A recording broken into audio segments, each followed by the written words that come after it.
अस्सलामुअलैकुम। Direct line के साथ मैं हूं हदीका उरूज खान। नाजरीन, यूं दी हमें आज़ादी कि दुनिया हुई हैरान, ए कायद आज़म तेरा एहसान है एहसान। बाबाए कौम कायद आज़म मोहम्मद अली जिन्ना का विजन महज एक जुग्राफियाई रियासत का क़याम नहीं था, बल्कि एक ऐसी फलाही, मुनसिफाना और बावकार मुमलिकत की तश्कील था जहाँ कानून की हुक्मरानी हो, अक़लियतें महफूज हों और हर शहरी को बराबरी के मौक़े मैसर हों। कायद आज़म ने वाज़ेह अल्फाज में कहा था कि पाकिस्तान में सब बराबर के शहरी होंगे, मजहब, नस्ल या ज़बान की बुनियाद पर कोई इम्तियाज़ नहीं होगा। आज जब हम 149वां यौम पैदाइश मना रहे हैं तो सवाल ये है कि क्या हम उस विजन के करीब हैं? बात करेंगे आलमी मंजरनामे की, तो आलमी सियासत में बयानिए बदल रहे हैं और हालिया अमरीकी तजज़ियात एक तल्ख मगर वाज़ेह हकीकत की निशानदही कर रहे हैं कि पाकिस्तान को नज़रअंदाज करना मुमकिन नहीं रहा। यह हकीकत अब खुलकर सामने आ रही है कि अफगानिस्तान में छोड़े गए अमरीकी हथियार दहशतगर्दी का ईंधन बने और उनका रुख पाकिस्तान की तरफ मोड़ दिया गया। इसके बावजूद पाकिस्तान ने इश्तियाल के बजाय तबद्दुर का रास्ता अपनाया, सबूत पेश किए, आलमी फोरम्स पर आवाज़ उठाई और सरहदी सलामती को मजबूत बनाया। यही रियासती बलूगत है और प्रोग्राम के आखिरी हिस्से में हम बात करेंगे कि वतन इस वक्त जिन बहरानों से गुजर रहा है वो ज़िद, अना और इंतशार के मुतहम्मिल नहीं हो सकते। मगर अफसोस कि पाकिस्तान तहरीक इंसाफ ने एक बार फिर ये साबित किया कि उसकी सियासत का महवर मुफाहमत नहीं, मुहाज़राई है। एक तरफ अपोजिशन इत्तेहाद तहरीक तहफ़्फ़ुज़ आईन पाकिस्तान आइन, पार्लिमान और इंसानी हुकूक के नाम पर मुज़ाकरात की मेज़ पर आने को तैयार है, जबकि दूसरी जानिब PTI हर पेशकश को दोगलापन कहकर रद्द कर देती है। सवाल ये है कि एक ऐसी सियासत है जो बातचीत को कमज़ोरी और ज़िद को असूल बना ले। तो हम सबसे पहले बात करेंगे कि कायद का विजन जो था, क्या हमने उसको हासिल कर लिया है? आज के पैनल में हमारे साथ मौजूद हैं ब्रिगेडियर रिटायर अहमद सईद मिनहास साहब, दिफाई तज़ियाकार हैं, और डॉक्टर इरफान फ़ानी साहब जो कि माहिर आलमी उमूर हैं। इनके साथ हमारे साथ मौजूद होंगे मसूद रज़ा साहब जो कि सीनियर तज़ियाकार हैं। आप सबका बहुत शुक्रिया इस प्रोग्राम को वक्त देने के लिए। सबसे पहले हम बात करेंगे अहमद सईद साहब से। अहमद साहब, कायद आज़म का जो विजन था, ईमान, इत्तेहाद, तंजीम, क्या हमने इसको हासिल कर लिया? जी, मैं बिल्कुल कहूँगा यस, बिल्कुल हासिल किया। ईमान के हिसाब से पूरी दुनिया में जो है वो पाकिस्तान मुस्लिम उम्मा के अंदर खास करके एक ऐसे मुल्क के तौर पे अपना रोल अदा करता है, माजी के अंदर भी और अब भी, कि जिसमें जज्बा ईमानी है। और हमें जैसे चीफ आर्मी स्टाफ ने कहा था कि हम रहमान शरीफैन के मुहाफिज भी हैं। तो ईमान, इत्तेहाद, हमारी जो कौम है वो मुत्तहिद है एक झंडे तले, और जब भी उसको दुश्मन उसके ऊपर कोई मैली नजर डालता है तो चाहे जितने मर्जी हमारे पॉलिटिकल या डिफरेंसेस हों, वो उसके नीचे हमारे इत्तेहाद के साथ सारी कौम जो है वो जमा हो जाती है। और यही वजह है कि हमने आधे घंटे के अंदर अपने से 8 गुना बड़े दुश्मन को घुटने टेकने पर मजबूर किया था। जहां तक तंजीम का ताल्लुक है, यस, जब तक नज़म नहीं होगा, जब तक डोमेस्टिक लेवल पे रियासत जो है उसमें नज़्म ज़ब्त नहीं होगा, यस, प्रॉब्लम्स आएंगी। और यही वो तंजीम के साथ ही सोशल मीडिया की, जिसको मैं सैटन मीडिया भी बोलता हूं, जब वो हमारे पाकिस्तान के खिलाफ एक महाज खड़ा करते हैं या नैरेटिव पैदा करते हैं तो तंजीम को हिट करने की कोशिश करते हैं। लेकिन अल्हम्दुलिल्लाह एट द सेम टाइम जब आप देखते हैं पीछे मुड़कर, तो इसमें कोई शक नहीं है कि चेंज की स्क्रीन मोबाइल जो जवानों के हाथों में एक जरूर एक इबाहम पैदा करती नजर आती है।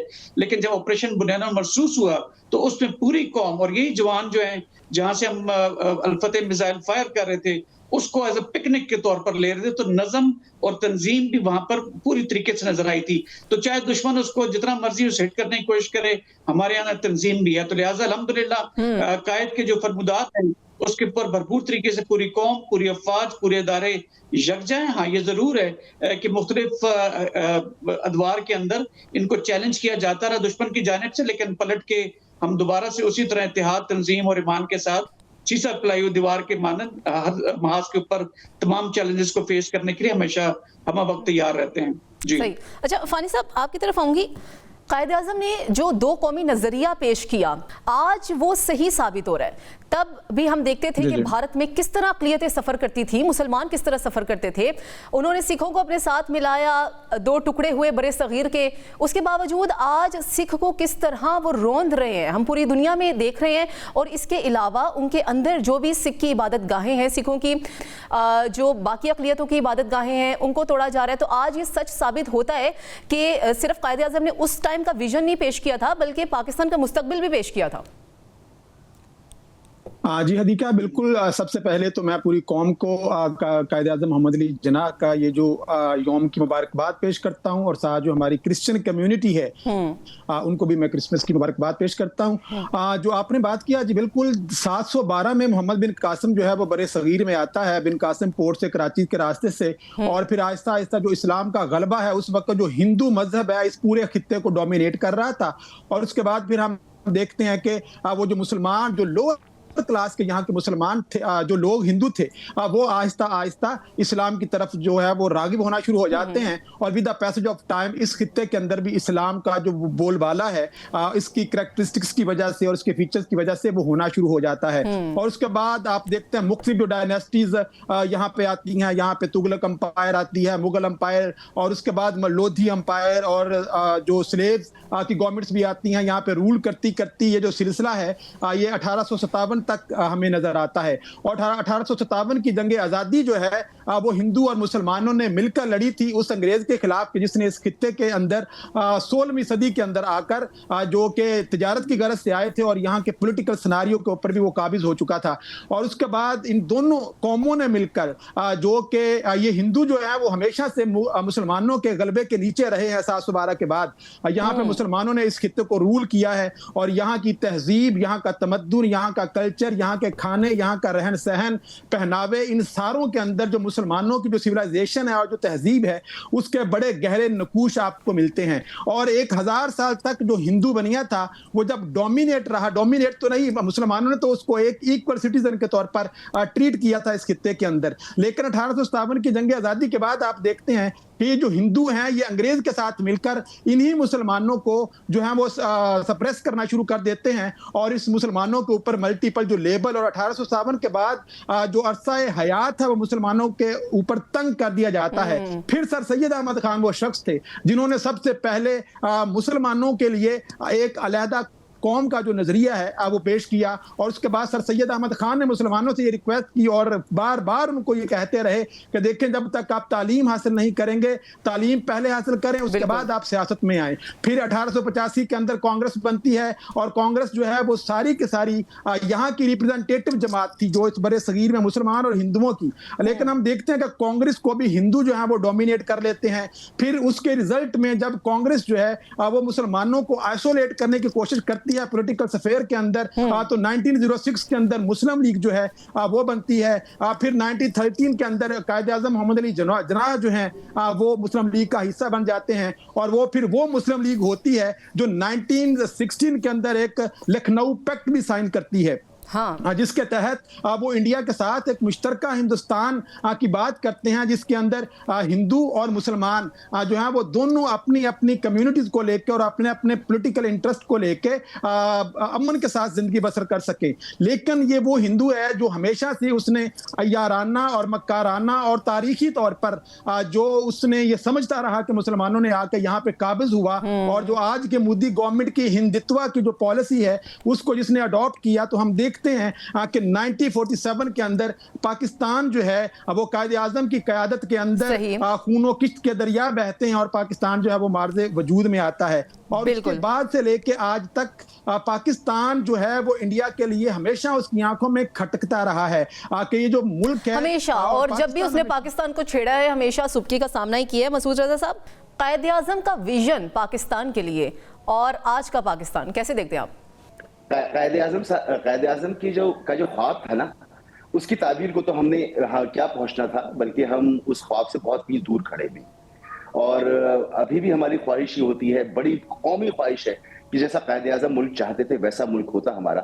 मगर बदकिस्मती से जो कायद-ए-आज़म के पर्दा फरमाने के बाद, इस दुनिया से जाने के बाद जो हालात रहे इस मुल्क में, कभी जो हमारी ब्यूरोक्रेसी है वो मुसल्लत रही, कभी इस्टेब्लिशमेंट की शक्लें बदलती रही हमारे मुल्क के अंदर, लेकिन ट्रू जमहूरियत मुल्क में नहीं आ सकती। कायद-ए-आज़म चाहते थे कि मुल्क में एक ट्रू जमहूरियत हो, जिसका ख्वाब कभी शर्मिंदा ताबीर नहीं हुआ। बड़ा गोल्डन ईरा कहा जाता है कि जी जो 90 की दहाई थी, लेट 80s के बाद से और 2000 तक, जब तक मुशर्रफ साहब ने टेक ओवर नहीं किया, ये जमहूरी दौर था। ये भी जमहूरी दौर नहीं था, ये भी एक तरह का हाइब्रिड दौर ही था, जिसमें कि दोनों तरफ की नुमाइंदगी हुकूमत में हुआ करती थी। तो आज भी वही सिलसिला है।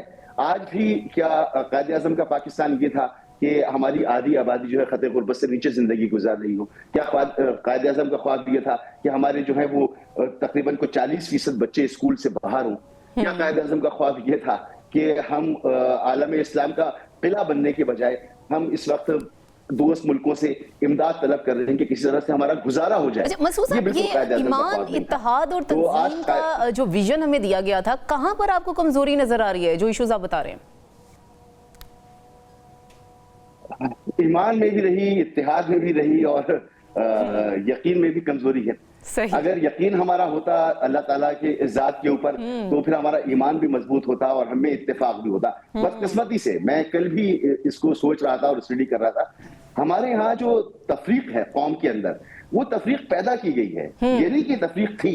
हम सब पाकिस्तानी आज भी पाकिस्तान के तमाम इलाकों में, चाहे मैं कराची में हूँ, आप लाहौर में हैं, इस्लामाबाद में, कहीं पर भी, तमाम कम्युनिटीज जितनी कौमियतें हैं अब तकरीबन सब एक साथ ही रह रही होती हैं। कुछ की तादाद ज्यादा होती है, कुछ की कम होती है, कोई नफरतें नहीं होती। मसालिक को देखें तो हम शिया, सुन्नी, देवबंदी, बरेलवी, वहाबी सब एक साथ रह रहे होते हैं, इनमें कोई नफरतें नहीं होती हैं, एक ही दफातर में काम कर रहे होते हैं, मोहल्लों में रह रहे होते हैं, कोई तफरीक नहीं होती है। लेकिन सियासी बुनियादों पे अगर आप देखें, मैं अगर सिर्फ कराची की बात करूं, एक एग्जाम्पल ले लेता हूं। 80s के अंदर यहाँ पर 80s में यहाँ पर फिरकावाराना फसादात हुआ करते थे, शिया सुन्नी फसादात, ना मुहर्रम गुजरता था सही से, ना रबीउल अव्वल गुजरता था सही से। फिर जी एमक्यूएम को बनाया गया, एमक्यूएम को बनाया गया तो उसने ये तफरीक तो खत्म कर दी, लेकिन उसने एक और तफरीक पैदा कर दी। यहाँ पर फिर पंजाबी, पठान, महाजिर, सिंधी, बलोची सब आपस में लड़ने लगे। जब वो लड़ने लगे तो उससे क्या हुआ कि पीपल्स पार्टी को भी कमजोर करना था किसी वक्त। हाँ। किसी वक्त जो है वो मजहबी तंजीमों को लाया गया, या फिर मजहबी तंजीमों की जगह सियासी तंजीमों को लाया गया। तो ये जो हमारा फंडामेंटल कोड ऑफ सोसाइटी है ना, उसे हमेशा ब्रेक किया गया है। हम जिस तरह के हैं उस तरह के कभी प्रेजेंट ही नहीं किए गए। आप अपने मीडिया को उठा के देख ले, पीटीवी के अखबार अगर मैं देखूं तो 60s के जमाने के अगर आप ड्रामे देखें और उस वक्त का पाकिस्तान अगर आप देखें तो वो बिल्कुल एक मुख्तलिफ पाकिस्तान है। जिया के दौर का पाकिस्तान मुख्तलिफ पाकिस्तान है। 90s में बेनजीर और नवाज शरीफ की हुकूमतें आती है तो हमें पीटीवी पे तब्दीलियां नजर आती हैं, कभी वो दुपट्टा सर पे आ जाता है, कभी दुपट्टा सर से हट जाता है। मुशर्रफ का दौर एक और इनलाइटेड मॉडरेशन का था, वो भी कोई हमारा जमाना नहीं था। ना हम इंतहा पसंद मजहबी हैं, ना हम इंतहा पसंद लिबरल हैं, हम एक आम से लोग हैं और हम अपने मुल्क में एक आम तरीके से एक पाकिस्तानियत के जज्बे के साथ बढ़ना चाहते हैं। लेकिन बदकिस्मती के साथ मुल्क चलाने वालों ने कभी हमें इत्तेफाक से रहने नहीं दिया गया। ठीक है, आपका पॉइंट आ गया है। अहमद साहब, अब बात करेंगे कुछ आलमी मंजरनामे की। फॉरेन पॉलिसी जो कि अमरीकी जरीदा है, बड़ी इंपॉर्टेंट रिपोर्ट आज सामने आई है और उसमें वाज़ेह किया गया है कि विनर कौन है और लूज़र कौन है। लूज़र वो भारत है जो कि हम देखते थे ट्रंप के साथ साथ होता था, और विनर वो मुल्क है पाकिस्तान जो कि हम देखते थे एक वक्त में मुस्लिम ममालिक ने भी इसका साथ छोड़ दिया है। ये जो ट्रांजिशन पीरियड आया और उसके बाद अब की जो पोजीशन पाकिस्तान ने गेन की है, किस तरह देखते हैं इसे आप? जी बिल्कुल, सबसे पहले तो मसूद साहब ने जो बातचीत की है, मैं समझता हूँ कि इस तरह के जो मंजे हुए सहाफ़ी हैं माशाल्लाह से, ये जो असल में जो हमारी कमजोरियां वो जो एक्सपोज करते हैं, इंतहाई जरूरी है माशरे के लिए, ताकि हम उसके ऊपर काम कर सकें और चैलेंजेस को निपट सकें। तो आई रियली अप्रिशिएट हिम। जहां तक इस चीज का ताल्लुक है कि जो आज डिप्लोमेट के अंदर जो पाकिस्तान को विनर गर्दाना गया है ट्रंप की फॉरेन पॉलिसी के हिसाब से, और इंडिया को जो लूजर, मैं समझता हूँ कि 2025 हर साल की जब इख्तिताम होता है तो 2025 के अंदर भी जो इस तरह के मुस्तरद जरीदे हैं वो अपनी असेसमेंट करते हैं स्ट्रेटेजिक लेवल के ऊपर। इससे पहले आपने देखा एक हफ्ते के अंदर वॉशिंगटन पोस्ट, अमेरिकन जरीदा, फिर फाइनेंशियल टाइम्स यूके वाला, और आज the diplomat, one of the most authentic जरीदा, उसने पाकिस्तान की जो स्ट्रेटेजिक लेवल के ऊपर रिसर्जेंस है उसके ऊपर बातचीत की है। और उस सिलसिले के अंदर जो हमने बेसिकली नज़्म ज़ब्त अपनी कौम के अंदर रियासत लेवल के ऊपर जो इंश्योर किया, वन, सेकेंडली जिहाद के मुतालिक जो कि यहाँ पर एक पाकिस्तान को अलाइन किया जाता था कि हम हर कोई यहाँ पे जिहाद करना चाहता, तो बड़े वाज़ेह तौर पे फील्ड मार्शल साहब कहा कि जो जिहाद है वो सिर्फ और सिर्फ रियासत तो उसके ऊपर हुक्म दे सकती है, ना कि कोई और इदारा या ना कोई शख्स। इसके अलावा जो हमारी जो बुनियाद मरसूस के अंदर हमारी जो कारकर्दगी रही है वो पूरी दुनिया में उसको अप्रिशिएट किया गया, और अब वॉर कॉलेजेस और स्टाफ कॉलेजेस के अंदर इसको एज अ केस स्टडी के तौर पर पढ़ाया जा रहा है कि कैसे एक 8 गुना ज्यादा ताकतवर फौज को आप अपनी प्रोफेशनलिज्म, ट्रेनिंग, मोरल और कौम की सपोर्ट के साथ आधे घंटे में ज़ेर कर सकते हैं। तो लिहाजा पाकिस्तान ने इस को बहुत अच्छे तरीके से कैश किया, और डिप्लोमेटिक लेवल के ऊपर मैं तो समझता हूँ छक्का मारा था जब चूंकि ट्रम्प साहब जो अपने आप को पीस ब्रोकर कहते हैं, तो हमने उनको नोबेल पीस प्राइज के लिए नॉमिनेट किया था। On the other hand diplomatic level के ऊपर इंडिया जो डिसमिसिव नजर आया, और उसने एंटी ट्रम्प पॉलिसीज जो ऊपर बातचीत की, और उस इस चीज को मान नहीं रहा था कि उसकी रिक्वेस्ट के ऊपर जो है पाकिस्तान ने जो है सीज फायर के ऊपर आमादगी जाहिर की थी। तो एक तो मिलिटरीली हमने बहुत अच्छा किरदार अदा किया। फिर इसके साथ साथ जो दुनिया में स्ट्रेटेजिक या सिक्योरिटी रिलेटेड इश्यूज हैं, जैसे कि ईरान और इसराइल की जंग हुई, तो उसमें हमने एक लीडी किरदार अदा करके उसको सबसाइड करने की और उसमें अपना रोल पॉजिटिव अदा किया। इसी तरह गजा के अंदर जो वहां पर अभी मुस्तकिल जंगबंदी की तरफ पेशरफ जारी है, लेकिन ये नेतन्याहू से आप कुछ भी एक्सपेक्ट कर सकते हैं, उसमें हमने मुस्लिम उम्मा की जानिब से एक लीदी किरदार अख्तियार किया। फिर इसी तरह जो तालिबान है जो अमेरिकन वेपन्स को लेकर टेररिस्ट को बेच रहे हैं, उनके ऊपर दबाव डाला, और इस टेररिज्म को इससे ये भी वाज़ेह हो गया ना, जो पाकिस्तान के ऊपर हमेशा से इल्जामात लगते थे दहशतगर्दी के, ये भी वाज़ेह हो गया कि पाकिस्तान उसमें मुलविस नहीं है, पाकिस्तान तो उसके अगेंस्ट है। बिल्कुल ऐसी है, और यही वजह है कि जब काउंटर टेररिज्म के हिसाब से पाकिस्तान ने जो किरदार अदा किया इस साउथ एशिया के अंदर, अपनी जानें दी, और हमें ये TTP elements like BLA, BRA, इन तमाम को जब हमने ठिकाने लगाया और सख्त मौक़िफ़ अपनाया है, तो इससे ना साउथ एशिया महफूज हुआ, बल्कि दुनिया इससे जो है वो महफूज हुई इन रिलेटिव टर्म्स। ऑन दी कॉन्ट्री अगर आप इंडिया को देखें, तो वो जिस तरह से उसकी रॉ और उसकी जो फाशिस्ट बीजेपी गवर्नमेंट है वो बुरी तरह से एक्सपोज हुई, और जो इंडिया के अंदर बुग़्ज़ चाइना में एक इन्वेस्टमेंट की जाती थी, अब वो इंडिया एक ऐसे रियासत के तौर पर पहचाना जा रहा है जो टेररिज्म को एक्सपोर्ट करता है। नीड नॉट टू से कि आप कनाडा ले लें, न्यूयॉर्क ले लें, नीचे कतर ले लें, अब ऑस्ट्रेलिया के अंदर आप देख लें जिस तरह से हालात हुए हैं, तो इस वक्त इंडिया को देखें तो वो डिप्लोमेटिक उफक के ऊपर बिल्कुल गुरूब होता नजर आता है, जबकि पाकिस्तान अल्हम्दुलिल्लाह अपनी एक जो है वकार और एतमाद के हिसाब से पूरी दुनिया में सराहा जा रहा है। और last but not the least, एक बंदा कि एक शख्स जिसने तमाम चीजों के अंदर कलीदी किरदार इख्तियार किया या उसने किया पॉलिटिकल गवर्नमेंट के साथ मिलकर उनके हुक्म के मुताबिक, और वो अल्लाह ने जो कुछ खुशबती लिखी या एजाज लिखा, वो फील्ड मार्शल आसिम मुनीर साहब हैं अल्हम्दुलिल्लाह। सही। अच्छा डॉक्टर साहब आपकी तरफ आऊँगी, जो अहमद सईद साहब फरमा रहे हैं कि बुनियाद मरसूस का एक बहुत बड़ा किरदार था, ज़ाहिर बात है हम सबके सामने है, पूरी दुनिया के सामने है, उससे तो पाकिस्तान ने अपनी पोजीशन गेन की है, लेकिन पाकिस्तान जो इंटरनेशनली डिप्लोमेसी जो अपनी दिखा रहा है इस वक्त, उसका कितना रोल है अभी विनर का खिताब पाने में?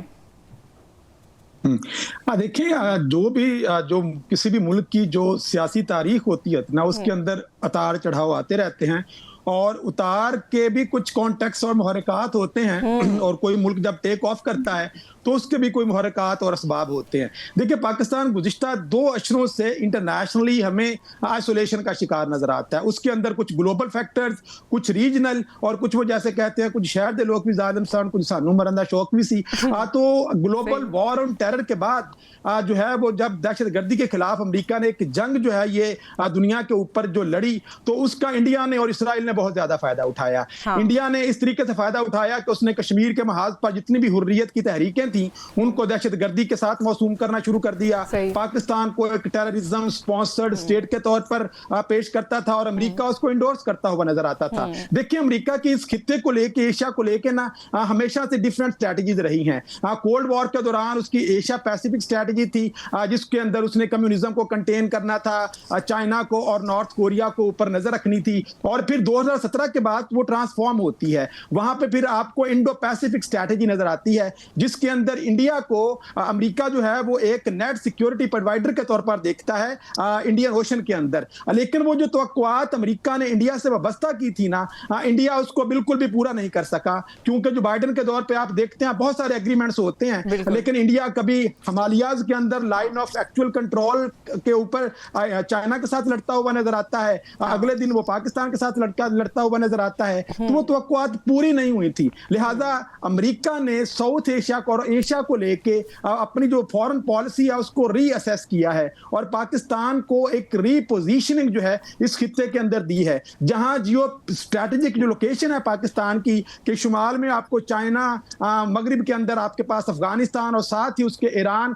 तो ये तीनों कंसर्निंग एरियाज हैं अमेरिका के लिए। तो और फिर आपके पास जो क्रिटिकल अर्थ मिनरल्स हैं वो दुनिया के लिए बहुत ज्यादा अट्रैक्टिव है। लिहाजा अमेरिका भी आपको यहाँ पे नजर आता है, रिकोडिक के साथ अभी आपने उनके साथ डील की है, और चाइना भी आपको यहाँ पे नजर आता है। और जो दूसरी बहुत बड़ी वजह है वो ये है कि मशरिक़ वुस्ता के अंदर जो एक सिक्योरिटी इंफ्रास्ट्रक्चर या स्ट्रक्चर अमेरिका देख रहा है मुस्तकबल के अंदर, उसमें पाकिस्तान की बड़ी ज्यादा अहमियत है। तारीखी तौर पर पाकिस्तान की एयरफोर्स जो है वो जॉर्डन के अंदर, सीरिया के अंदर, इराक के अंदर, इजिप्ट के अंदर अपनी सर्विसेज देती रही है और मशरिक़ वुस्ता की सियासत के अंदर बड़ा कलीदी किरदार रहा है पाकिस्तान का। और इस वक्त का जो मफादात अमेरिका के या दुनिया के सुपर पावर्स के सेंट्रल एशिया में हो, मशरिक़ वुस्ता में हो या एशिया के अंदर हो, पाकिस्तान उसके अंदर मरकजी किरदार अदा करता है। और दुनिया की कोई भी जो बड़ी ताकत है वो पाकिस्तान की जियो स्ट्रेटेजिक लोकेशन की वजह से इसको नजरअंदाज नहीं कर सकती।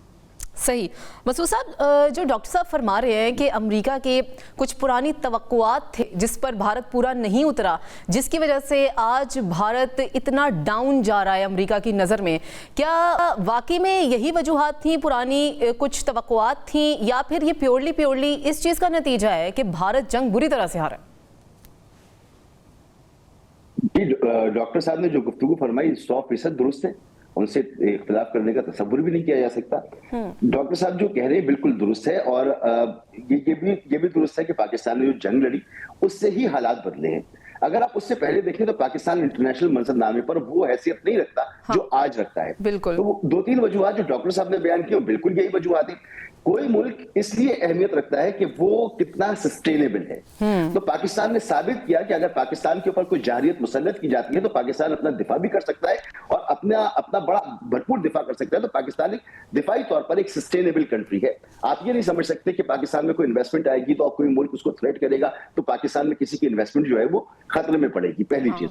दूसरी चीज ये कि रेयर अर्थ मिनरल्स, ये जो सूरत हाल थी, ये अमेरिका ने जब से टैरिफ लगाना शुरू किया उससे पहले ध्यान इस तरफ नहीं था दुनिया का। हम जानते तो थे कि ये मिनरल्स हमारे पास मौजूद हैं, लेकिन जब उसने टैरिफ लगाया और चाइना ने पॉलिसी बनाई कि अब चाइना के अंदर से, इसके अलावा वो अफ्रीका और दीगर ममालिक में जहां माइनिंग करता है वहां से रेयर अर्थ मिनरल्स जो हैं किसी मुल्क को सप्लाई नहीं करेगा बशमूल अमेरिका। तो अमेरिका के लिए एक बड़ा मसला पड़ गया। हमें पता चला कि हमारा गिलगित बल्तिस्तान का जो इलाका है वो रिच है बहुत ज्यादा इन मिनरल्स को लेकर, और बहुत मिनरल्स हमारे पास मौजूद हैं। तो अब जब मेरे लिए ये बात क्योंकि बार बार रिपीट हो रही है, जरीदे लिख रहे हैं और अखबारों में आ रहा है कि पाकिस्तान की पोजीशन क्या है, तो इसकी वजह यह है कि तमाम जरीदे, तमाम अखबारात, साल खत्म हो रहा है तो ईयर एंडर अपने तरतीब दे रहे हैं। तो उसमें जब पाकिस्तान का जिक्र होता है तो ये काबिल जिक्र वाकया यही है कि पाकिस्तान ने अपनी पोजीशन को गेन किया है। मेरे लिए ज्यादा इंपॉर्टेंट ये है कि ये इस साल की बात है और ये पाकिस्तान के लिए बहुत गोल्डन अपॉर्चुनिटी है कि चाइना भी हमें कंसेशन दे रहा है, अमेरिका भी कंसेशन दे रहा है, अरब ममालिक के साथ भी हमारे अच्छे ताल्लुकात हैं। और कंसेशन क्या है कि हम दोनों ममालिक से एक साथ डील कर सकते हैं। रशिया से हमारी बातचीत चल रही है तो हम ईरान के साथ भी जुड़े हुए, तो हम इस वक्त बड़ी अच्छी पोजीशन में हैं। लेकिन जो अंदर के हमारे मामलात हैं उनको अगर हम ठीक कर लेते हैं और तो यकीन कीजिए कि हमारे पास जो मादनियात की दौलत है, हमारा अपना जो पोटेंशियल है उसको हम बहुत अच्छी तरह से यूटिलाइज कर सकते हैं। तो उतार चढ़ाव पाकिस्तान की तारीख में आपको कई मर्तबा मिलेंगे और मुल्कों के, डॉक्टर साहब ने बिल्कुल कहा कि ये उतार चढ़ाव आते रहते हैं। इसको सस्टेन करना जो है ना, ये है असल चैलेंज। यहाँ पर ईमान, इत्तेहाद और तंजीम का, यहाँ ईमान, इत्तेहाद और तंजीम का जो है ना वो इम्तिहान होगा। सही, इसका इम्तिहान होगा और फिर पता चलेगा कि हम कायद के विजन पर पूरा उतरते हैं कि नहीं। नाज़रीन, अभी वक्त हुआ है ब्रेक का। ब्रेक के बाद हम बात करेंगे कि अफगानिस्तान में जो असलहा रह गया अमेरिका का, उसको किस तरह पाकिस्तान के खिलाफ और पूरे खित्ते के खिलाफ इस्तेमाल किया जा रहा है और इसके पीछे किसका हाथ है। वापस आएंगे ब्रेक के बाद। वेलकम बैक नाजरीन। अब बात करेंगे अफगानिस्तान की और भारत की गठजोड़ की, और अफगानिस्तान के अंदर रह जाने वाला असला किस तरह इस्तेमाल हो रहा है। अहमद सईद साहब, सबसे पहले आपकी तरफ आऊँगी। अफगानिस्तान के अंदर जो असलहा छोड़ दिया गया, उसके बाद हमने देखा कि ट्रंप की हुकूमत आती है, और ट्रंप अब ये भी बयानियाँ देते हैं कि जो बाइडन के इक़दाम थे वो अमेरिका के मुखालिफ थे, बल्कि आज हम ये देखते हैं कि उनके जो इक़दाम थे वो सिर्फ अमेरिका को ही नहीं बल्कि पूरे खित्ते के लिए ख़तरा इस वक्त बन चुके हैं। कैसे देखते हैं आप इसे? जी बिल्कुल, देखिए अमेरिकन यहाँ पे बिलियंस ऑफ डॉलर्स का असलहा छोड़ कर गए थे 2019 में 21 में, और उस वही असलहा अब पाकिस्तान में मारे जाने वाले दहशतगर्द हैं उनके पास से मिलता है। इसका मतलब है कि जो असलहा तालिबान की पूरी गवर्नमेंट के पास था वो उन्होंने टेररिस्ट जो है टीटीपी के एलिमेंट्स को खास करके या तो बेचा है या फिर उनको एज ए प्रॉक्सी इस्तेमाल करने के लिए जदीद हथियारों से उनको लेस किया। अब इसका करना क्या है? अब बेसिकली देखिए, आज कल रात को भी इसमें डेरा इस्माइल खान के अंदर हमने 2 मोस्ट वांटेड टेररिस्ट को मारा जो कि टीटीपी के एलिमेंट्स थे और वहां से आए थे, अफगानिस्तान से इन्फिल्ट्रेट करके आए थे, और हमने इंटेलिजेंस बेस ऑपरेशन किया। इवन उनसे मिलने वाला असलहा वही असलहा जो कि अमेरिकन आर्मी इस्तेमाल करती है। अब 3 तरीकों से इसको एड्रेस किया जा सकता है। पहला है डायलॉग, जिसमें डायलॉग में ऑफ कोर्स पाकिस्तान ने बहुत दफा कोशिश की है, जो हमारे भाई यहाँ पे केपीके गवर्नमेंट के अंदर हैं या दीगर लोग जिसे क्लेम करते हैं कि उनकी तालिबानी या बुरी रजीम के साथ कोई ताल्लुकात हैं, तो उनको भी इस्तेमाल करके हमने किया, लेकिन उसके खातिर फायदा नहीं हुआ। दूसरा जो डायलॉग का है वो कतर को इस्तेमाल किया जा सकता है, तुर्की को इस्तेमाल किया जा सकता है, इंडिया को इस्तेमाल किया जा सकता है कि वो इनको मजबूर करें, क्योंकि इंडिया के इनके साथ ताल्लुकात हैं, तो testing time for the Indians also, इनको मजबूर करें। और अमेरिकन भी यही चाहते हैं कि ये असलहा जो है ये उसको डिपॉजिट करें, वापस करें, ताकि इस इलाके में टेररिज्म को रोका जा सके। दूसरा जो है वो कोर्सिव एक्शंस हैं। कोर्सिव एक्शंस में आप सैंक्शंस लगाएं, इनके अंदर सिर्फ जो ह्यूमैनिटेरियन के हिसाब से, राइट्स के हिसाब से अद्वियात हैं वो सिर्फ दें, बाकी को तिजारत इनकी रोक दें। जैसे पाकिस्तान के अंदर से हमारे यहाँ से इनकी जो हमारी ट्रेड होती है उसको बिल्कुल ब्लॉक कर दें, जो कि ऑलरेडी कुछ अर्से से इसका ब्लॉक है। और हमने इसको देखा कि वहाँ की पब्लिक जो पूरी रजीम के खिलाफ हुई है, क्योंकि महंगाई काफी बढ़ चुकी है।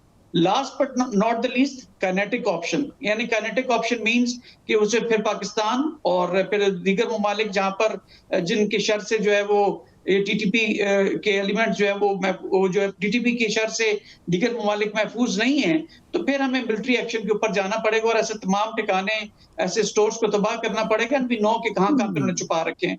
लेकिन काइनेटिक ऑप्शन से पहले आपको कोशिश होनी चाहिए कि नॉन काइनेटिक डायलॉग के जरिए हल हो जाए, अगर नहीं तो कोर्सिव एक्शन के जरिए कोर्सिव एक्शन के जरिए हल हो जाए, अगर नहीं तो फिर मिलिट्री ऑप्शन जो है वो लास्ट ऑप्शन के तौर पर सामने रखी जा सकती है। डॉक्टर साहब, अहमद साहब जो बात कर रहे हैं, जो हमारे पास 2 ऑप्शंस हैं, डायलॉग हमने करके देख लिया, जो सालिसी थे वो भी अब पनाह मांग रहे हैं कि हम नहीं आएंगे इसके दरमियान, क्योंकि अफगानिस्तान अपनी ज़बान पर ही कायम नहीं होता, रिटन फॉर्म में कुछ बताता नहीं है कि अब हम हमला करेंगे कि नहीं करेंगे। तो फिर हमारे पास दूसरा ऑप्शन बचता है। एक ये बताइएगा, और दूसरा ये कि भारत क्या हासिल करना चाह रहा है अफगानिस्तान से?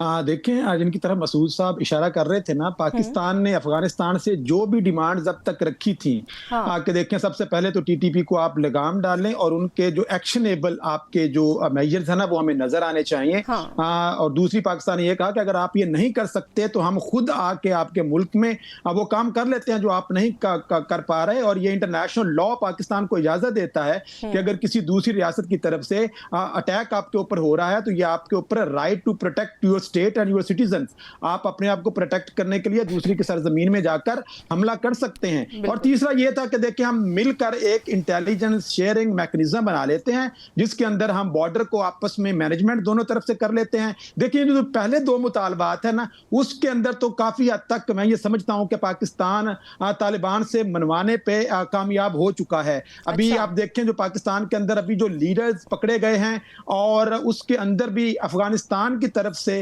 जो इंटेलिजेंस शेयरिंग हुई और पाकिस्तान और टर्की इन्होंने मिलकर उन टीटीपी के जो लीडर्स हैं उनको पकड़ा है। और इसी दौरान जो तीसरा है ना जिसके अंदर बॉर्डर मैनेजमेंट की हम बात करते हैं, तो प्रॉब्लम यह है कि अफगानिस्तान की पूरी तारीख उठा लें, वो इस बॉर्डर को जो पाकिस्तान और अफगानिस्तान के दरमियान में है, कोई भी गवर्नमेंट चाहे वहां पे बादशाहत हो, चाहे वहां पे खिलाफत हो, चाहे वहां पे अमारत इस्लामी हो, कोई भी उस बॉर्डर को एक international legal legitimate border consider नहीं करते होते हैं, लिहाजा पहले उनको कंसीडर करना पड़ेगा, फिर ही वो मैनेजमेंट की तरफ आएंगे। तो पाकिस्तान जो है उसने जितने पाकिस्तान के पास ऑप्शन जिनकी तरफ इशारा मसूद साहब कर रहे थे, वो सारे ऑप्शन पाकिस्तान बैक वक्त इस्तेमाल कर रहा है करंटली, और उसके हमें असरात भी नजर आ रहे हैं कि कल तक इंटरनेशनल कम्युनिटी में सिर्फ पाकिस्तान इनके साथ खिलाफ आवाज उठा रहा था।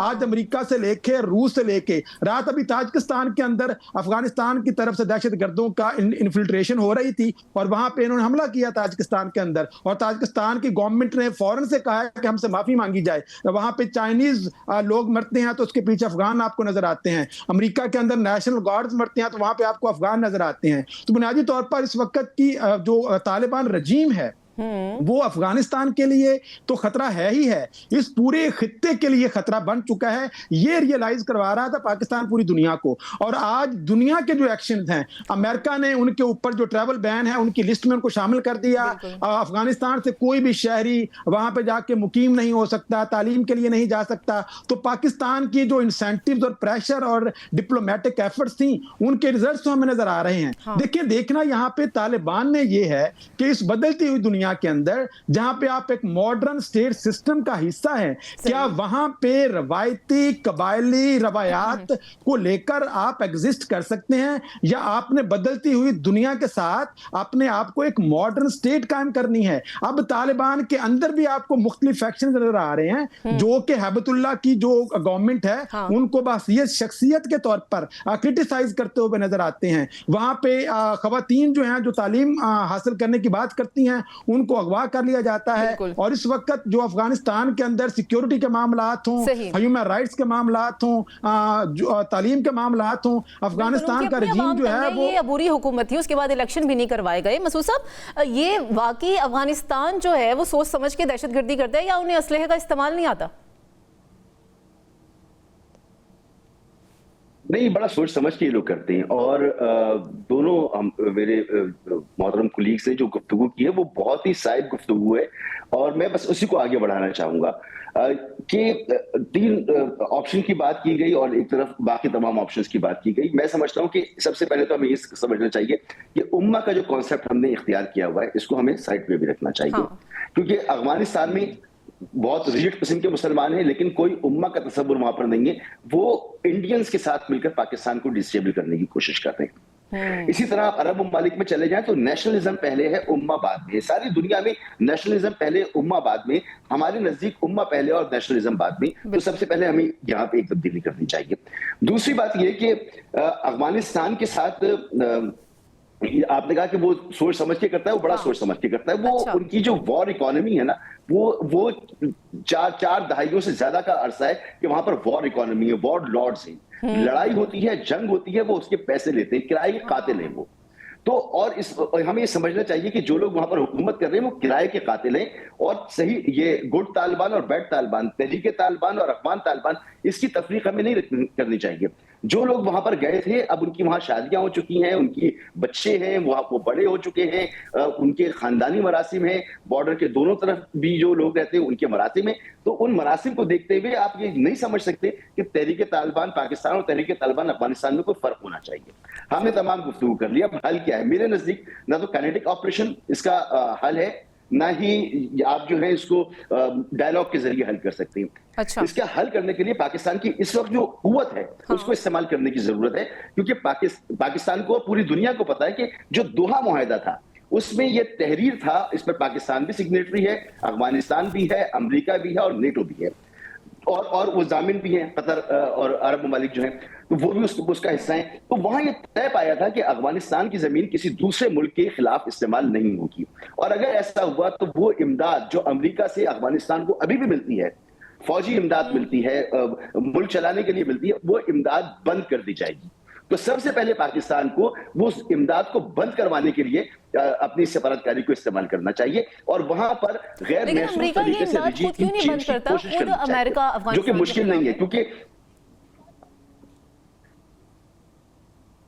देखिए खित्ते के जो सारे ममालिक हैं, ईरान से भी उसका कोई मामला है, ऐसा तो नहीं कर सकता ना कि वो बिल्कुल ही आइसोलेट कर दे और छोड़ दे उनको। लेकिन जब हालात यहाँ पर आ जाएं कि चाइना भी उनसे तंग है,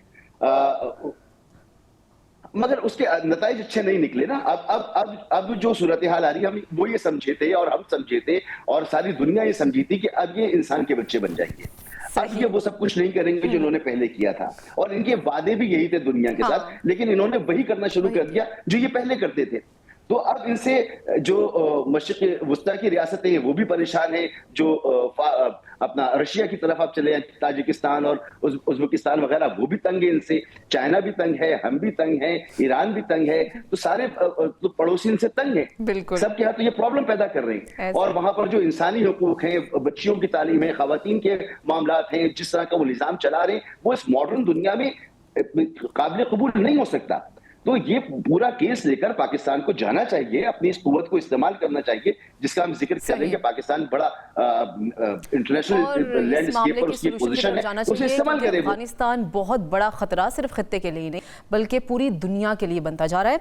ब्रिगेडियर रिटायर्ड अहमद सईद मिन्हाज साहब हमारे साथ मौजूद थे, दिफाई तज्ज़ियाकार, और डॉक्टर इरफान फ़ानी साहब आलमी उमूर के माहिर हमारे साथ मौजूद थे। आप दोनों का बहुत शुक्रिया। ब्रेक के बाद हाजिर होंगे और अब हम आपको बताएंगे कि पाकिस्तान तहरीक इंसाफ के अंदर जो हमें ग्रुप्स नज़र आ रहे हैं, उनके अंदर तो ग्रुप्स हैं ही, लेकिन तहरीक तहफ़्फ़ुज़ आईन पाकिस्तान के अंदर जो अपोजिशन जमातें मुकालमे की बात करती हैं हुकूमत से, उसके भी ख़िलाफ़ हैं। ये गैप क्यों है? वापस आएंगे ब्रेक के बाद। वेलकम बैक नाजरीन। अब बात करेंगे कि पीटीआई के अंदर सबसे बड़ा बहरान क्या है, सियासत, ज़िद या फिर अंदरूनी इख्तलाफात। हमारे साथ पैनल में मौजूद होंगे नसरुल्लाह मलिक साहब। सर बहुत शुक्रिया आपके वक्त का। सर आपसे ही स्टार्ट करूँगी। आप ये बताइएगा कि पीटीआई को सबसे ज़्यादा किस चीज़ के बहरान का सामना है इन तीनों में से? सियासत भी कर रहे हैं लेकिन फिर ज़िद भी है, उन्होंने बात भी करनी है लेकिन फिर नहीं भी करनी। खुद तहरीक तहफ़्फ़ुज़ आईन पाकिस्तान के अंदर भी काफ़ी इख्तलाफात सामने आ रहे हैं। ये गैप क्यों नज़र आ रहा है? देखिए, बुनियादी तौर पर मैं समझता हूँ कि पीटीआई के अंदर लीडरशिप का फुकदान है। इमरान खान साहब जेल में हैं और जेल में उनके जाने के बाद से जिस तरीके से पार्टी की जो कमांड है वो किसी को समझ नहीं आती कि वो किसके पास है। इमरान खान साहब ने पहले कहा बैरिस्टर गौर जो है वो तमाम फैसले करेंगे, फिर उसके बाद बैरिस्टर गौर जो है वो लातल्लुक़ कर दिया गया। फिर सलमान अकरम राजा जो है वो इफेक्टिव हो गए। सलमान अकरम राजा साहब के बाद अब उन्होंने जो है तहरीक तहफ़्फ़ुज़ आईन पाकिस्तान में जो है वो महमूद खान अचकज़ई को और अल्लामा राजा नासिर अब्बास साहब को इख्तियार दे दिया कि वो फैसला करें कि वो एहतजाज करेंगे या मुज़ाकरात करेंगे। उसके साथ ही अलीमा खान साहबा ने ऐलान कर दिया नहीं जी मुज़ाकरात तो नहीं होंगे, एहतजाज होगा। तो पीटीआई के पास इस वक्त मसला ये है कि लीडर कौन है, फैसला कौन करेगा और कौन उनको लेकर चलेगा। हालत उनकी ये हो चुकी है कि जो पॉलिटिकल कमेटी है, जो सियासी कमेटी पीटीआई की अपनी है, उस सियासी कमेटी के अंदर राजा नासिर अब्बास साहब और महमूद खान अचकज़ई साहब उसके मेंबरान हैं। हालांकि ये दो अलग सियासी जमातों के रहनुमा हैं। तो इसलिए आप तसव्वुर करें कि किसी और सियासी जमात के रहनुमा को, ठीक है आप तहरीक तहफ़्फ़ुज़ आईन पाकिस्तान में तुमको रख सकते हैं, लेकिन अपनी पॉलिटिकल पार्टी में दो अराकीन को रखना और अपने अराकीन को निकाल देना, मैं समझता हूँ कि ये पीटीआई को इस बात की समझ नहीं आ रही कि उन्हें करना क्या है। क्या उन्हें लड़ाई लड़नी है, क्या उन्होंने एहतजाज करना है, क्या उन्हें मुज़ाकरात करने हैं, हुकूमत से करने हैं, एस्टैब्लिशमेंट के साथ करने हैं। वो चाहते ये हैं कि उनके एस्टैब्लिशमेंट के साथ मुज़ाकरात हो जाएं, किसी को कानो कान खबर ना हो, किसी को पता ही नहीं चले, और जो बयानियां वो बना के बैठे हुए हैं कि वो एंटी एस्टैब्लिशमेंट इस वक्त सबसे बड़ी पार्टी है मुल्क की, वो बयानियां भी उनके हाथ में रहे। लेकिन खान साहब खुद मुज़ाकरात एस्टैब्लिशमेंट के साथ भी तो नहीं ना करना चाहते। उनके जो आगे से नुमाइंदे हैं वो आते हैं, वो कहते हैं कि हमने मुज़ाकरात करने हैं, लेकिन पर्सनली खान साहब कहते हैं कि मैंने मुज़ाकरात। ये किस तरह फिर मुज़ाकरात होंगे? देखिए, मेरी जाती राय तो ये है कि खान साहब मुज़ाकरात करना चाहते हैं। खान साहब ने माजी में भी आपने देखा होगा कई बार ये बात कही कि कोई फौज अपना नुमाइंदा मुकर्रर करे, हम उनसे बातचीत करना चाहते हैं। फिर ये भी कहा कि मैं मौजूदा हुकूमत से इसलिए बात नहीं करना चाहता कि इसके पास कोई इख्तियार नहीं है, एस्टैब्लिशमेंट के पास इख्तियार है, हम उन्हीं से बात करेंगे। खान साहब ये मुज़ाकरात करना चाहते हैं। अली मीन गंडापुर साहब जब बातचीत कर रहे थे तो वो खान साहब की आशीर्वाद के साथ ही सारा मामला चल रहा था। फिर आपको याद होगा आदम स्वाति साहब ने कहा कि जब हम मिलने गए थे तो खान साहब की इजाजत से, उनके हुक्म के तहत हम मिलने गए थे। अब ये जो लोग नए आ गए हैं यंग, ये अगर लड़के खान साहब को निकाल सकते हैं तो निकाल लें। तो मेरे ख्याल में असल में वो खान साहब जब उनकी पार्टी जो है वो सोशल मीडिया के ज़ेरे से बहुत ज़्यादा आ चुकी है। जब उन्हें ज़रा सी मुज़ाकरात की बात होती है, उनके खिलाफ सोशल मीडिया पे थोड़ी सी कंपेन चलती है, तो अपने आप को दो कदम और पीछे कर लेते हैं। तो मेरा ख्याल है कि जब तक वो कोई सियासी फैसले नहीं करेंगे लीडरशिप के हवाले फैसले नहीं करेंगे। लेकिन लीडरशिप की मलिक साहब जो आप बात कर रहे हैं, जब तक खान साहब फ्रेम में थे कि वो लीड कर रहे हैं, बाद में हमें पता चलता है कि वो तो लीड ही नहीं कर रहे थे, उनकी अहलिया लीड कर रही थी। अब उनकी अहलिया भी लीड कर रही हैं, उनकी बहनें भी लीड कर रही हैं, तो उनका खुद क्या रोल है पार्टी के अंदर? खान साहब चाहते यही थे माजी में भी। खान साहब में जहाँ बहुत खूबियां होंगी, खान साहब में खामी ये है कि वो अपने अलावा किसी को पार्टी में किसी अच्छी पोजीशन पर नहीं देख सकते। इसलिए खान साहब ने पार्टी को कभी भी तंजीम के हवाले से मजबूत कभी नहीं होने दिया। सही। अब सवाल यह, जिस चीज आपको याद होगा, जब वो 26 नवंबर को इस्लामाबाद आ रहे थे, अली मीर गंडापुर साहब ने इस बात का ऐलान किया। खान साहब ने हमें कहा था कि ठीक है, डी चौक न जाए, वहाँ रुक जाए, जलसा कर लें और वहाँ से वापस आ जाए। लेकिन बुशरा बीबी नहीं मानी और डी चौक चले गए। बिल्कुल। और उसके बाद जो मामला बिगड़े, वो पीटीआई के लिए आज तक मुसीबत बनी हुई है कि उनके लोग मुश्किलात का शिकार हैं, उनके लोग जेलों में हैं, और उसके बाद दबाव बढ़ता ही चला गया। अब मेरे ख्याल में बुशरा बीबी थोड़ा सा पीछे चली गई हैं, अब अलीमा खान साहब के पास कंट्रोल आ गया है। अब देखना, बैरिस्टर गौर साहब पार्टी के चेयरमैन है और सलमान अकरम वाला साहब पार्टी के सेक्रेटरी जनरल हैं। दोनों की कोई हैसियत नहीं है। फैसला कौन करेगा? महमूद खान अचकज़ई करेंगे। फैसला कौन करेगा? अल्लामा राजा नासिर बास साहब करेंगे, या फिर अलीमा खान साहब जो है वो इन दोनों को फैसले को नहीं मानेंगी। तो ये सूरत हाल मेरे ख्याल में जो है वो पीटीआई के अपने लिए सोचने का मकाम है कि उन्हें पॉलिटिकल लीडरशिप के हवाले से पॉलिटिकल फैसले करने होंगे। लेकिन सवाल फिर वहीं खड़ा है कि ये सोचेगा कौन? मसूद साहब भी हमारे साथ मौजूद है। मसूद साहब, ये कौन सोचेगा कि पीटीआई का भी सोचने का मुकाम है, लीड किसने करना है? और ये मुज़ाकरात आपको होते हुए नजर आ रहे हैं कि नहीं? क्योंकि अभी हमने पास्ट में भी देखा, यही सिलसिला चलता हुआ आ रहा है। एक तरफ मुज़ाकरात की कॉल दी जाती है, साथ ही कोई ना कोई पोस्ट कर दी जाती है, और फिर उस पोस्ट को ऑन भी किया जाता है। सबसे पहले तो सलाम नसरुल्लाह भाई को, अच्छा लगा उनकी आवाज सुनकर और बड़े अच्छा उन्होंने तशरिया किया। देखिए, ये सोचने का काम इमरान खान का इस वक्त है नहीं।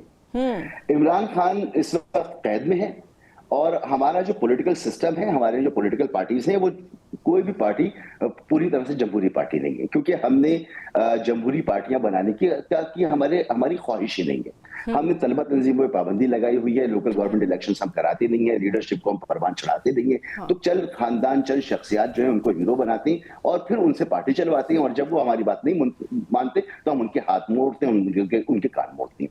तो इमरान खान साहब के साथ भी इस वक्त यही हो रहा है। अगर हुकूमत मुज़ाकरात करना चाहती है, मैं कहता हूं कि इस वक्त हुकूमत की नीयत मुज़ाकरात की नहीं है, और ये इस वजह नहीं है।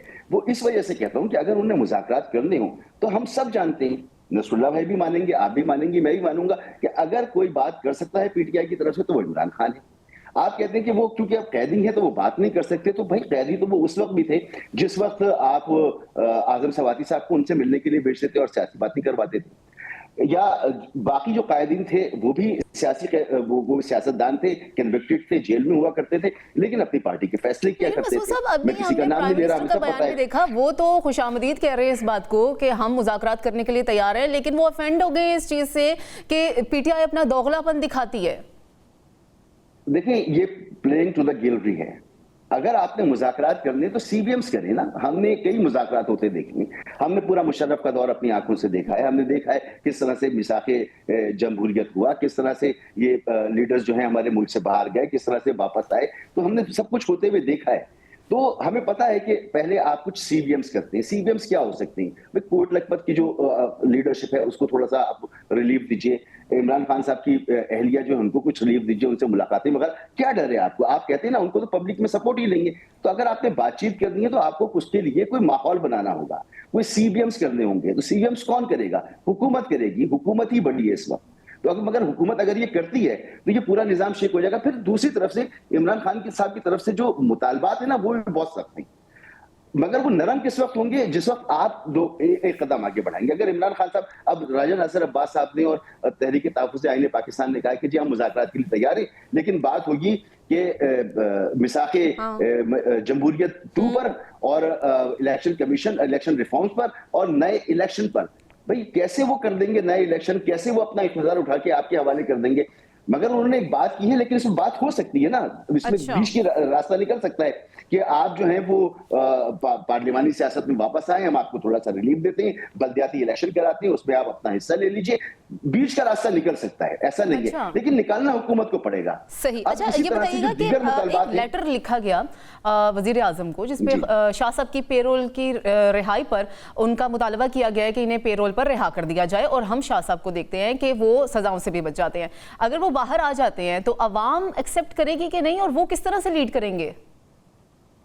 देखिए, जिन लोगों ने मुतालबा किया वो मशकूक लोग हैं, वो पीटीआई को छोड़ के जा चुके हैं, उनका पीटीआई में कोई स्टेक नहीं है, वो पीटीआई के गद्दार पीटीआई में तस्वुर किए जाते हैं। तो वो जब ये मुतालबा करते हैं तो इसका मतलब ये है कि वो शाह महमूद कुरैशी के रास्ते में रोड़े अटका रहे, उनके लिए कोई भलाई का काम नहीं कर रहे हैं।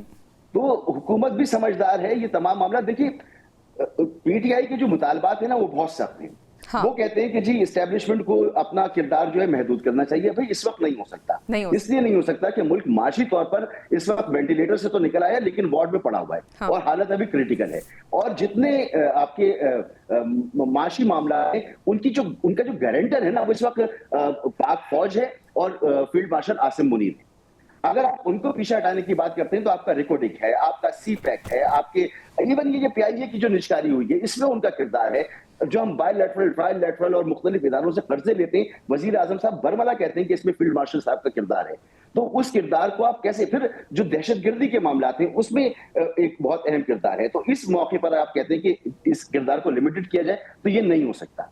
अब जो हो चुका है वो ग्रेजुअली होगा। ऐसा नहीं हो सकता कि आज आपसे मुज़ाकरात शुरू किए जाए और कल सब कुछ लपेट कर बंद कर दिया जाए और आपको पूरा मैदान खुला दे दिया जाए। ये नहीं होगा, लेकिन पहल हुकूमत को करनी पड़ेगी अगर संजीदा है। एक बार उनकी तरफ से कहा गया, पीटीआई की तरफ से वजीर आजम ने उसका जवाब दिया, अब फिर दोबारा से तहरीक के तहफ़्फ़ुज़ आईन ठीक है सर, आपका पॉइंट आ गया कि दोनों जानिब से वजीर वजह दिखानी पड़ेगी, हुकूमत को भी और पीटीआई को भी, अगर वो कहते हैं कि मुज़ाकरात हो। और मुल्क इस वक्त इसका मुतहम्मिल नहीं है कि वो अंदरूनी इंतशार को भी बर्दाश्त कर सके। हमारे साथ मसूद रज़ा साहब सीनियर तज्ज़ियाकार मौजूद थे, नसरुल्लाह मलिक साहब भी हमारे साथ तज्ज़ियाकार मौजूद थे। आप दोनों का बहुत शुक्रिया। नाज़रीन, प्रोग्राम के वक्त ख़त्म हो चुका है और मुझे दें इजाज़त। अल्लाह हाफ़िज़।